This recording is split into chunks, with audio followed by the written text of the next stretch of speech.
Welcome back to the channel. Well, I don't like being hot, as all of you know, but there's one exception to that rule. It just so happens that right now I'm on Maui, and I'm hanging with my good friend Mike. Mike, please say hi to the channel. Hi, YouTube.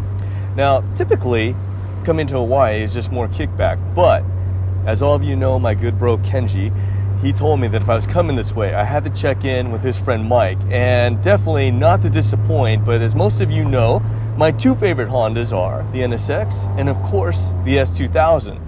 The problem being I don't own an S2000, so I don't really get the opportunity to go and cruise in one. But my God, luckily Mike has this beautiful S2000, custom painted, and what is that amazing color on this thing, Mike? I think it's a old Mercedes color. Wow, well, yeah, you guys can all see it. I It's amazing. We're on this nice windy road that I'm just loving life. I mean, this is paradise. I'm sure all of you guys can see in the background the ocean there. It's just a good time. But let's get back to cars. As Mike is nice enough to take me out, and we're just cruising around this, and I don't know if it even gets any better than this. But Mike, can you kind of go through some of the stuff you've done to the S2000? Because I just love this car. I got some Megan RS suspension with a separate reservoir, and I got some spherical bushings that I changed that were worn out, so I just went spherical, so I won't have to change it again. It's got the motor is pretty stock. It just has a HKS power twin exhaust with a HKS header and a spoon intake. They're a stock replacement filter, and as a spoon wheel. I did some red interior stuff. This is actually a 2000 S2000, so this is the first year it came out. You gotta love that, So, 2000 S2000. Yeah. Well, I gotta tell you, brother, the car is beautiful and it's phenomenal. Now, typically when I see cars like this that just look incredibly amazing and look very low to the ground, the ride compliancy just beats the living daylights out of me, but this thing is amazing. He took me around town so we could go look at some of the Hawaiian women, which obviously I never have access to, and luckily this guy is just the man. So I got to check that out, which, I don't know, I mean, it's a close second, but the S2000 still wins. But the ride compliancy is amazing, and zipping through these twisties right here, this thing is just planted. What a great time. I mean, and I've worked on quite a few S2000s myself, even for S2000s that Honda wanted me to build, and the exhaust note on this car is just friggin' amazing. And you said that that's the HKS exhaust? Yeah, it's an HKS power. It still has an aftermarket catalytic converter, so that's why it's not too raspy. It's more throaty than anything. So Excellent. I don't like it to be raspy because it's kind of ricer. Yeah? That's a very good call. And some of you that have known me for a very long time remember some of those S2000s I built for Honda that were supercharged. Definitely emissions legal, which is great, but to drive every day, I don't know, no matter what, even those top tier kits affect reliability. So one thing I really like about what Mike has done here is that he's made a very nice car, looks amazing, but also can withstand the test of everyday driving. I mean, and of course, advantage to this car because it's a Honda, but Mike, you did a great job as far as making it compliant for every day. Have you had any problems with it? Any reliability issues at all? I have only the radiator, which is, this car has 166,679 miles. Okay, so converting that to like Lambo or Ferrari miles, that's like 3 million miles. I mean, that is again one of the huge benefits of having a Honda. And this thing is just great. I mean, I don't know about you, but I sure wish they'd bring it back in a new form. I mean, we can still keep our fingers crossed. However, my friends at Honda still say there's not much chance of that. As the world becomes more green, and especially Honda becomes green, we have to really cherish these cars. I mean, so what a wise man. He kept it. It's in beautiful shape. And God, I know a lot of you are like, oh, hardtop, performance, handling. But here's the deal, man. You're in Hawaii. You got to have an open top. Now, one thing he did mention to me is I sit here and sweat profusely. No matter what, though, it's all worth it because of what we're in. He did mention to me that most of the time he does drive with the top up during the day. So he's making the exception for me to to have the top down, which is very cool. And I appreciate that, as I think we are both getting cooked alive. Right, my man? Yes. I do not drive daytime with the top down. Very cool. Only nighttime. Man. So I can look at the stars. What a wise decision. However, just road. What road are we on here, man? I mean, I wish I had one of my cars to play with you in, but this is amazing. I've never even been on this road before. This is right by my house too. Like, what do you say? 5 minutes down the road? Literally 5 minutes. This guy is just so lucky. I mean, this road is immaculate. Look at this thing. What is the name of this road we're on? This is Kakaloa area, the beginning. This goes around the head of the smaller island. If you look at Maui, it's shaped like a turtle, the shell and the head. This is the smaller side. But if you go further down, the road gets really narrow and really rough. So we're not gonna go, we're just gonna go to Kakaloa homes, right up here, really nice homes, turn around, head back. Maybe we might go to Iao Valley, which is another historic site of the King Kamehameha battle, which Kamehameha ruled all the islands. That's some Hawaiian history right there. You know what's cool about hanging out with Mike is he's a jack of all trades. He does his own work, works on his car. We're gonna go back and check out his other super cool car at his garage. But yet, we're out here in a place that I can't pronounce. He also helps with pronunciation, because those of you that have been to Hawaii know what I'm talking about. It's a little bit difficult for us mainlanders to pronounce all these names. We have a lot of vowels. Yes. We have a lot of vowels. It's great to have a friend like Mike to kind of help you out. And also, for a tour guide, I must admit, like, I've never been out here and it's just amazing. But other than that, now what we're going to do is we're going to head back to his place and check out his amazing Civic. Just to intervene, a funny story that Mike told me about, that when he actually first made my acquaintance, we were over on Oahu and I brought the 7 out there, and he had the choice to actually go to the strip club or come to see me at the track. Now, all of you know that I will say straight up, the wisest decision is the strip club. But this, my friend, is a man who has more morals than I do. So where did he go? He went to the track. I went to the track. And I heard it idling, and I'm like, we're going to go to the track. I'm going to the track. I have my own rent-a-car. Who wants to come? I think 2 of my friends came, and we saw him come to the line, and he was on the limiter, and it just took up all the air. Like, I'm like, what is happening? How come he can't hear? And then he launched out the hole, and I was like, oh, and then something happened and he died down. But then we were thinking, like, oh, we're going to see him tomorrow night during the real race, because he was testing tuning, but he never came back out again. And we're like, what's that? Where's Adam? Yes, my friends, because again, it all comes down to the strip clubs are number 1 in Oahu. So the 7 just decided it didn't want to run, and so maybe I don't know. Adam was actually where Mike should have been the next night. Maybe the 7 wanted to go to the strip club. You're probably right, my friend. Well, after that amazing ride in Mike's S2000, we're back at his garage. It's pretty crazy here. He's got spare body panels all over the place, all of his own tools. He does the majority of his own work. He farms out as little as possible. But right here we see his amazing Civic. But he obviously knows a lot more about this car than I. So let's hear from him exactly what he's done to this thing. Okay, so this car, it hasn't run for 5 years because I was building the motor from the pan to the valve cover. My friend Russ built it for me. So I had to take some time. I had to save, you know, buy something, save, buy something. I couldn't buy it all at one time because family man. So the first thing we start off is the motor. Okay, so the head is from Port Flow, Tom Fujita. He's actually come to the house when he visited Maui and gave me some fishing stuff because he's an avid fisherman. That was really cool. So the cams, we have some Skunk 2 Pro 3s in there. We have some dynamic peak performance cam gears.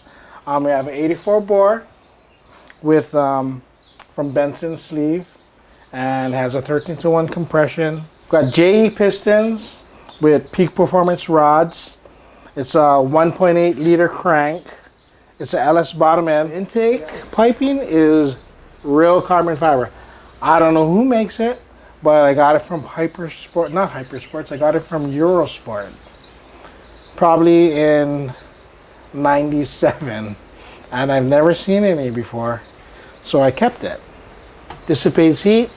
This is a Skunk 2 intake intake, but I also have a headlight duct, carbon fiber, that I bolt up to when I race, so it'll ram air effect, Venturi effect. Hopefully it makes more power. A 98 Spec R transmission with an ACT Xtreme clutch. We have a Pro Drive 478 final drive. Now guys, I'm just going to point something out real quick that I also worked with ACT on the 7. This is all classic car stuff as far as I'm concerned. So it has all Synchrotech carbon fiber synchros in the transmission. Transmission is pretty brand new. We broke in the motor. It's got a Skunk 2 Ultra Street manifold that I ported the runners. It's got a 74 millimeter Skunk 2 throttle body. I bought the breather box. I ran the fuel system, all PTFE hoses, because I'll be running methanol. So I changed the whole fuel system. Has a FCS fuel cell, 5 gal. So you drop the stock tank and the other tank goes in. And then we have all grams before and after fuel filters with the pump. Okay, so the header is from Hi-Tech. It's their first generation of the Tri-Y header. There's a lot of companies that copy this header, but as far as the merge collector, that's where you go with experience. Header is very important when you're making power for an all-motor car. So you need to spend a little extra money to get that. After that, I have a 3-inch Vibrant super silent muffler that goes into the stock muffler of the thermal 3-inch exhaust. Are you going to run 100% methanol? I mean, there's several ways that a lot of these cars are set up. Sometimes they do methanol injection, 100%, and I mean, these cars, once you set your car up for methanol, you're compliant to run pretty much any race gas on the planet. So yeah. A lot of cars that I've seen, what they'll do is they'll actually use different settings through their programmable fuel injection to do gas on the street. Since your car is the best of both worlds, are you going to use the methanol even for the street? No, that is a good question, because I am running 105 octane unleaded VP on the street, and then I have a 55-gallon drum back there. Only when I race I'll be running methanol. So I'll be having 2 tunes that I can switch over to the 105 and then one for methanol, and then I can, after I race, I can drain the methanol, put the regular gas in, run it through, and make sure everything's good. And that's why I'm running the PTFE hoses also. This is a smart man. He's got it set up both ways. And I don't know, the only thing I mentioned is that I don't know if I could tell people that I've got a 55-gallon drum, which is essentially a bomb right next to his house, man. This guy's got some guts, man, I'll tell you that much. But in any case, man, he's definitely done it right. And since we're on it, what type of engine management are you going to run? Well, I'm running what everybody runs, Honda. It's the stock ECU with a chip. I think I'm good with that because this motor's not going to make too crazy power. Maybe with the methanol. I don't want to say any numbers because I usually don't. Everybody asks. Okay, but here's the deal, right? Mike and I are close enough that he could at least give. Let's do the wish list then. If you don't want to actually give the number, what are you hoping for, my friend? Okay, so this motor on 105 with the old cams made 235 with 155 torque. I'm thinking maybe 260. Maybe 260 and maybe 165 torque. Okay. I'm hoping. No, we're talking that's on the methanol. That's on the methanol. Okay. Yeah. And when you run the gas, the race gas, the 105, what do you think you're going to be at? I think we'll be at, with these cams, maybe 245. Okay. With maybe 160. Maybe the methanol is going to go higher, but I'm not one to say until I actually get tuned. That's a smart man. I'm I'm the same way. I don't like to say, but since I'm here pressuring him and we're here in paradise, what the hell, right? Yeah. But in any case, I know, I'm a bad guy. I'm a horrible human being, by the way, for all of you that don't know me. Let's do the exterior. I have like some Japan lights. By the way, I don't like to say the word JDM because it's used too much. It's overused. I just like to say it's from Japan. Okay, so we have the first molding carbon lip with a carbon hood from Carbon Creations. This I had forever.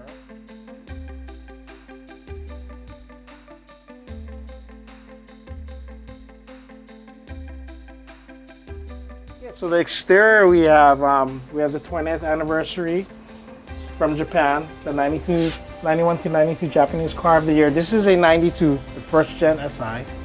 I always just have the first gen for some reason. And we have the Type C's, SSRs, 15x7, 42 offset with some 195/50 15-inch tires. It has the J's wing, which you have to buy the Japanese wing to fit. This slips over the Japanese wing, which they did not know when I ordered it. I had to order this from Canada before America even got Japan, J's Racing. So when I got it, it was hollow, so I had to buy the Japan wing and it slips over. That's why it has the long LED right now over there. And then what else? We got the Japan lights, thermal exhaust 3-inch. Got the my friend Isamu cut out the bumpers for me. He helps me a lot with this car. Let me pop the trunk. So I don't run the rear seats, but I had this stereo shop, my good friend Eric, make me a false floor so it'll look cleaner. You can see. So you can't see all the metal inside. Of course I don't use that to race, that's just for like aesthetics. Then on the interior I just have some Delso seats in here. Always love Delso seats. It's got a S2000 gauge clutcher, AP1. Sparkle wheel with the Sparkle quick release. And the new hybrid racing shifter with the checkered sports knob. It's got a Cusco 6-point cage. I don't know if you call it a cage because it's just bolted, everything bolts in. Makes the chassis stiffer, that's about it. But I don't know if it'll be safe for if you roll over. But anyway, and then we got some Defi Blue Racer gauges. Got water temp, oil temp, tach, and we got voltage and oil pressure there. I know the new guys, they have the digital cluster that tells you everything. But I like seeing all the gauges, like traditional Japan. That's how they did it before, and I like it. I like to stick with what I like. And I suggest that you guys do that too. Don't worry about what people think when you're building your car. Just do it. And if you're stoked on it, do it. That's all I'm gonna say. Words from a very wise man. You'll see that there are oftentimes negative comments on my own cars as well.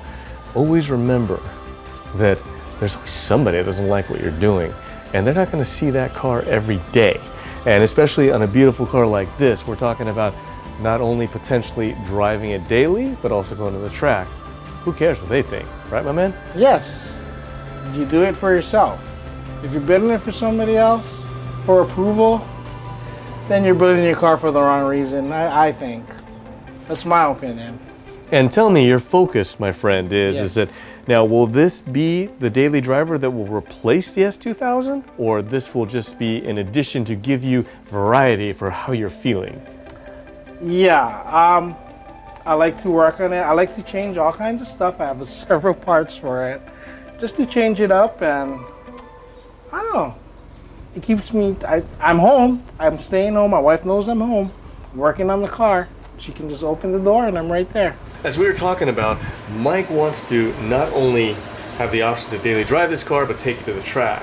And one of the key things is that typically those things don't go super well together, but he has figured out how to do it. But one of the main keys are the suspension. So let's find out what he's going to do to make it work. Yeah. For the suspension, we have Apex N1 24-way adjustable dampening. The first gen, the gold.